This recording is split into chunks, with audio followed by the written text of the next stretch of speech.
야곱이 일생을 마치면서 자기 자손들을 축복하는 내용들이 이어지고 있습니다. 지난주에는 요셉의 두 아들들을 향한 축복이었고 오늘은 요셉을 향한 축복의 말을 하고 있습니다. 오늘 본문을 가사로 한 찬송이 있죠. 우리가 예배를 시작하면서 그 찬송을 불렀고 또 오늘 설교 후에도 찬송을 또 부를 텐데요. 너는 담장 너머로 뻗은 나뭇가지의 푸른 열매처럼 하나님의 귀한 축복이 삶에 가득히 넘쳐날 거야. 너는 어떤 시련이 와도 능히 이겨낼 강한 팔이 있어 전능하신 하나님께서 너와 언제나 함께 하시니 너는 하나님의 사람, 아름다운 하나님의 사람. 나는 널 위해 기도하며 내 길을 축복할 거야. 너는 하나님의 선물, 사랑스러운 하나님의 열매, 주의 품에 꽃 피운 나무가 되어줘. 현대적으로 이렇게 운율에 맞춰서 바꿨지만 자세히 살펴보면 오늘 본문의 내용을 아주 잘 표현하고 있는 그런 가사입니다. 사람이라면 누구나 복 받고 싶어 합니다. 특히 한국 사람들 복 받는 거 아주 좋아하죠. 그래서 복자를 여기저기 많이 붙여놓는 것을 볼 수가 있어요. 대문에도, 이부자리에도, 베개에도, 밥상에도, 수저에도, 옷에도 곳곳에 복자를 많이 붙여놓습니다. 중국 사람들 우리와 비슷한데요. 재미있는 것은 설날 그들 춘절이라고 하는 거기에 복자를 붙이는데 거꾸로 붙여놓는다고 그래요. 복이 쏟아지라고 그런 의미로 붙여놓는다고 합니다. 오늘 본문 창세기 49장은 야곱이 임종을 앞두고 12 아들을 차례로 축복한 내용입니다. 단순히 그랬으면 좋겠다라고 기원하는 게 아니라 성령의 감동으로 했던 예언적인 축복입니다. 야곱이 한 사람 한 사람에게 예언하며 축복한 내용을 살펴보면 아주 흥미로운데요. 그 중에 각별히 눈에 띄는 것은 유다와 요셉에 관한 예언입니다. 야곱의 장남은 르우벤이죠. 그런데 르우벤은 서모와 통간한 죄로 인해서 장자의 축복이 다른 아들들에게 유다와 요셉에게로 넘어가게 됩니다. 유다는 영적인 장자권을 이어받습니다. 창세기 49장 8절 이하의 말씀 보면 사자, 백수의 제왕이라고 하는 사자의 축복, 통치자의 축복이 유다에게 주어집니다. 이스라엘의 왕 메시아가 유다 지파에서 날 것이다라고 예언을 합니다. 하나님의 구원이 유다 지파를 통해서 이루어질 것을 말씀하고 있어요. 오늘 본문에 나오는 요셉에게 주신 축복은 유다에게 주신 것보다는 좀 더 실제적인 축복입니다. 유다가 받은 축복이 영적인 축복, 영적인 장자권의 축복이라고 한다면 요셉이 받은 축복은 육적인 장자권의 축복이에요. 메시아가 요셉의 후손으로 오시지는 않지만 그 대신에 그 구원으로부터 파생되는 많은 열매들이 요셉에게 주어집니다. 예를 들어서 재물을 관리하는 능력, 뛰어난 머리, 위기로부터 다른 사람들을 건져내는 지혜와 능력, 문화적인 영향력, 이런 것들이 주어지는 거예요. 흔히들 구원을 영적인 면으로만 생각하는 경향이 있습니다. 그래서 구원받은 사람은 밤낮 예배드리고 찬송하고 기도해야 하는 걸로 생각하기가 쉬워요. 그래서 예배를 어떻게 드렸는가 보다는 예배 시간에 많이 참석하고 예배드리는 횟수가 많으면 안심이 되고요. 그렇지 못한 사람들에 의해서 영적인 우월감을 갖기도 합니다. 그러나 구원의 영적인 측면만 있는 것은 아닙니다.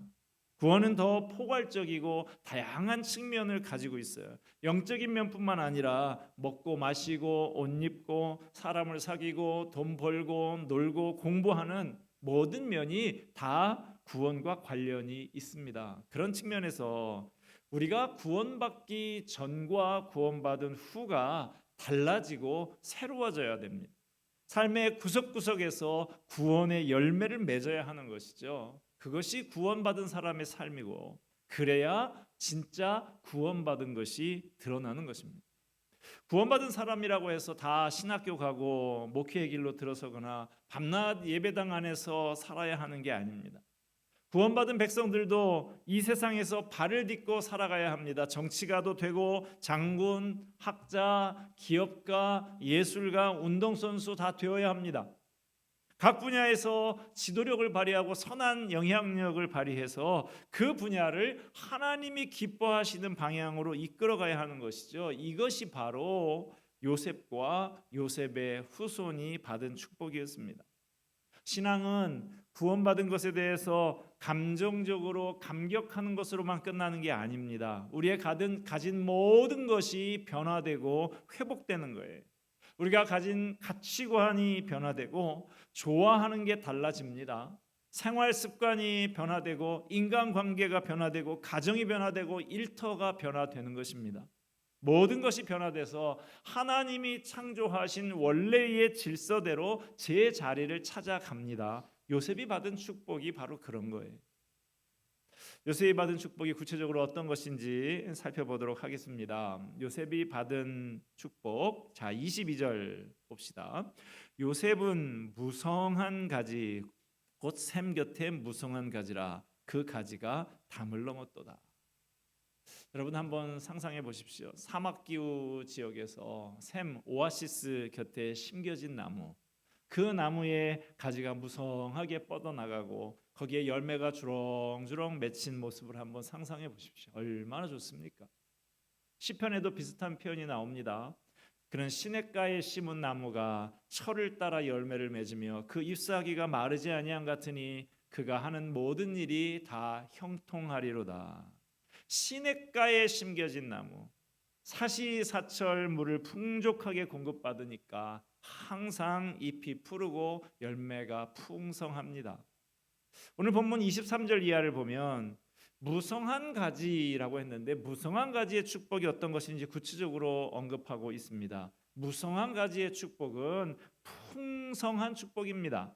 25절 하반절 보면 그가 내게 복을 주실 것이라 위로 하늘의 복과 아래로 깊은 샘의 복과 젖먹이는 복과 태의 복이리로다. 하늘의 복, 비와 햇빛과 공기 이런 것들이 다 하늘의 복이죠. 깊은 샘의 복은 물이 마르지 않는 복을 말하고 있습니다. 강수량이 적고 건조한 기후에서는 이런 복이 정말 귀중한 축복인 것이죠. 젖먹이는 복과 태의 복은 짐승과 자손이 번성하는 복을 가리키고 있습니다. 특히 고대 농경 사회에 있어서 이 다산의 복은 정말 큰 축복이 아닐 수가 없습니다. 그리고 무성한 가지의 축복은 월등한 축복입니다. 26절 말씀, 내 아버지의 축복이 내 선조의 축복보다 나아서 영원한 산이 한없음 같이 이 축복이 요셉의 머리로 돌아오며 그 형제 중 뛰어난 자의 정수리로 돌아오리로다. 지금 야곱이 요셉을 축복하는데요. 그 축복은 아브라함과 이삭에게서 자신이 받았던 그 축복보다 더 나은 월등한 축복이라는 거예요. 그리고 다른 아들들에 비해서도 이 요셉이 월등한 복을 받을 것을 말하고 있습니다. 이스라엘에서 유산을 물려줄 때 장자는 다른 형제보다 2배를 받습니다.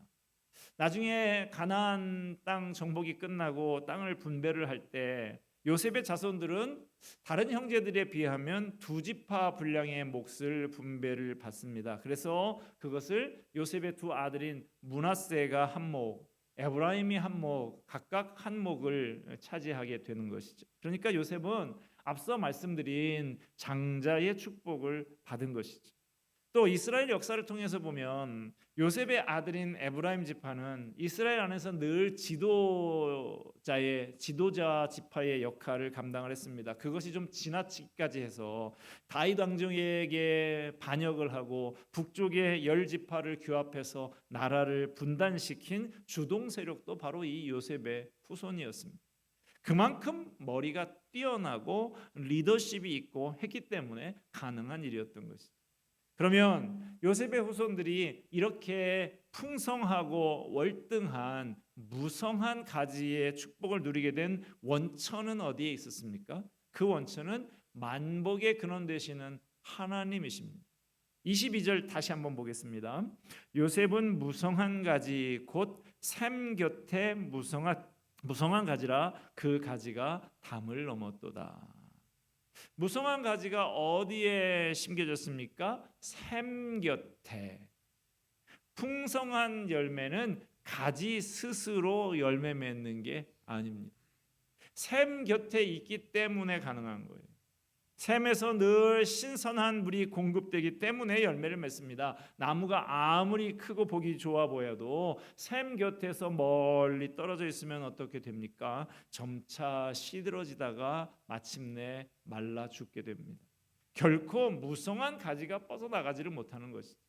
마르지 않는 샘, 바로 이것이 나무가 무럭무럭 자라서 무성한 가지가 돼서 풍성한 열매를 맺는 데의 필수 조건인 것입니다. 오늘날 우리에게 있어서 마르지 않는 샘은 무엇일까요? 하나님의 말씀입니다. 말씀의 샘물에 끊임없이 뿌리를 대고 있으면 우리의 삶은 결코 목마르지 않는 삶을 살게 됩니다. 축복의 원천이신 하나님 곁에 머물면서 하나님의 임재 가운데 거하며 늘 말씀의 샘물을 공급받으면 세상의 환경이야 어떠하든지 상관없이 풍성한 인생을 그런 삶을 살게 되는 복을 누리게 됩니다. 이 세상 사노라면 누구나 고난과 시련의 시간을 겪게 되지요. 아무 고난도 없는 사람은 이 세상에 없습니다. 아무 문제가 없는 데가 한 군데 있기는 있는데요. 그건 무덤이에요. 무덤에는 아무런 문제가 없습니다. 그러나 살아있는 사람이라고 하면 고난이 없고 시련이 없는 사람 한 명도 없습니다. 요셉과 그 후손들도 예외가 아니었습니다. 그러나 마르지 않는 샘과 같은 하나님의 은혜가 늘 함께하면 우리는 그 모든 고난을 극복하고 승리할 수 있습니다. 23절에서 25절 말씀 봅시다. 활 쏘는 자가 그를 학대하며 적개심을 가지고 그를 쏘았으나 요셉의 활은 도리어 굳세며 그의 발은 힘이 있으니 이는 야곱의 전능자 이스라엘의 반석인 목자의 손을 힘입음이라. 내 아버지의 하나님께로 말미암나니 그가 너를 도우실 것이요 전능자로 말미암나니 그가 내게 복을 주실 것이라. 생각해 보십시오. 요셉을 박해하는 사람이 얼마나 많았습니까?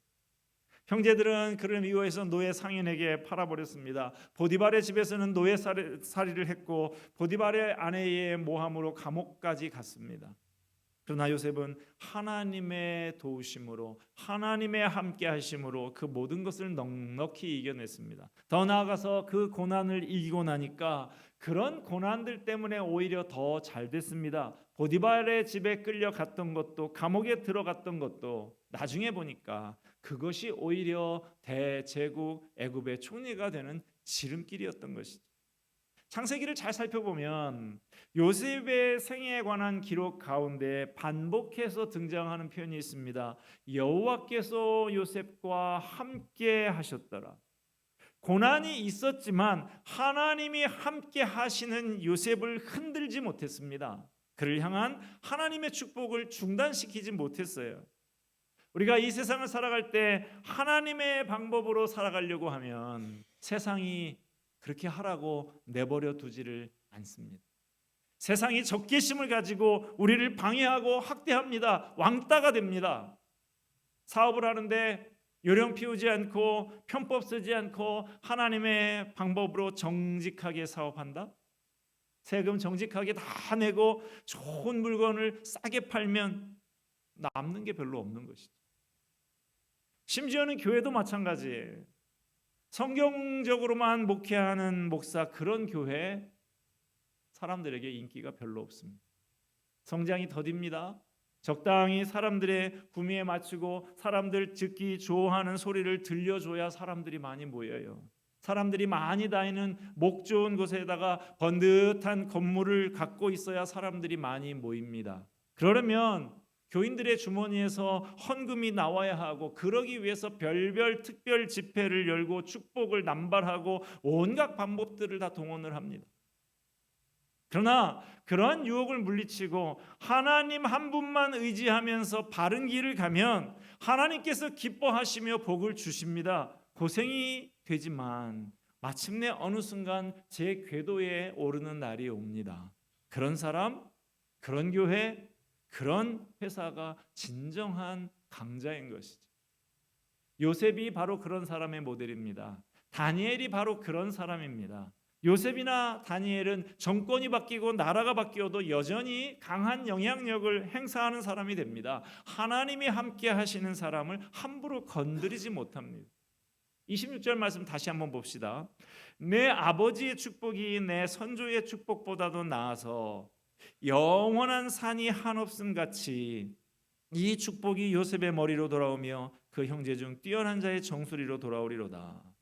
영원한 산이 한없음 같이, 한없이 크고 영원한 산, 이것은 하나님의 풍성한 은혜와 축복을 비유적으로 표현한 말입니다. 저 지리산이나 한라산이나 이런 큰 산에 가면 봉우리가 하나가 아니죠. 천왕봉도 있고 노고단도 있고 그렇지 않습니까? 여러 개의 봉우리와 여러 개의 골짜기로 그렇게 이루어져 있습니다. 골짜기마다 사시사철 맑은 물이 흐르고 그 물을 생명의 근원으로 해서 울창한 숲이 무성하고 거기에 온갖 식물과 동물들이 다 깃들입니다. 임진왜란 때 선조 때죠. 선조 임금이 쳐들어온 왜군을 피해서 피난을 가게 됩니다. 변장을 하고 몰래 도망쳐서 어느 시골 마을에 숨어들었습니다. 그 시골 마을에 있는 촌사람 한 사람이 이분이 누군지도 모르고 그냥 정성껏 잘 대접을 했어요. 그 후에 상황이 바뀌어서 왕이 환궁을 하게 됩니다. 왕이 환궁한 다음에 생각해 보니까 그 촌사람이 너무 고마웠어요. 그래서 그 사람을 궁궐로 불러들여서 자네가 나를 이렇게 잘 대접해 줬으니 소원을 말해보게 내가 들어주겠네. 그 촌사람 말하기를 저는 바라는 게 아무것도 없습니다. 굳이 들어주신다고 하면 며칠 후에 제가 환갑잔치를 하는데 제 집에 와주시기만 하면 그거 큰 영광이겠습니다. 왕이 그러겠다고 약속을 합니다. 며칠 후에 왕이 그 촌사람의 환갑잔치에 온다는 소문이 마을에 퍼집니다. 사람들은 이 촌사람하고 왕하고 뭔가 특별한 친분 관계가 있다고 생각해서 너도 나도 귀한 선물을 다 들고 환갑잔치에 찾아왔다는 거예요. 얼마나 선물을 많이 받았는지 그 촌사람이 하루아침에 부자가 됐어요. 왕이 찾아오기니까 촌사람의 형편이 완전히 뒤바뀐 것이죠. 만왕의 왕이신 하나님께서 우리와 함께 하시면 우리의 형편이 확 달라집니다. 요즘 정권을 좌지우지하는 실세들을 이끌어서 윤핵관 그렇게 이야기하더라고요. 윤 대통령의 핵심 관계자다 그런 뜻이겠죠. 여러분 윤핵관 말고요 신핵관이 되시기 바랍니다. 하나님의 핵심 측근들이 되세요. 하나님께 줄을 대고 늘 소통하는 여러분이 되시기를 바랍니다. 그러면 한없이 큰 산과 같은 하나님의 풍성한 은혜와 축복이 여러분의 것이 될 것입니다. 되게 많은 사람들은 여기까지만 관심이 있어요. 큰 축복, 큰 성공. 그러나 우리는 거기에 그치면 안 됩니다. 그 다음이 중요해요. 하나님은 더 높은 축복의 차원으로 우리를 이끌어 주십니다. 하나님은 성도들을 부르시고 복을 주실 때 분명한 뜻과 목적을 갖고 계십니다. 요셉에게도 마찬가지였어요. 요셉을 축복하신 목적이 있습니다. 그것은 받은 축복을 나누라는 것입니다. 본문 22절 여러 번 보는데 다시 한번 보십시다. 요셉은 무성한 가지 곧 샘 곁에 무성한 가지라 그 가지가 담을 넘었도다. 나뭇가지가 얼마나 무성한지 담장 너머까지 쫙 뻗었어요. 가지가 담을 넘어서 이웃들에게 그늘을 제공하고 열매를 나눠주게 되었다라는 것입니다. 이건 무슨 뜻인가요? 그 축복의 열매가 차고 넘쳐서 다른 사람들에게까지 흘러들었다는 것입니다. 선한 영향력이 자신의 경계를 뛰어넘어서 이웃들에게까지 미쳤다라고 하는 것입니다.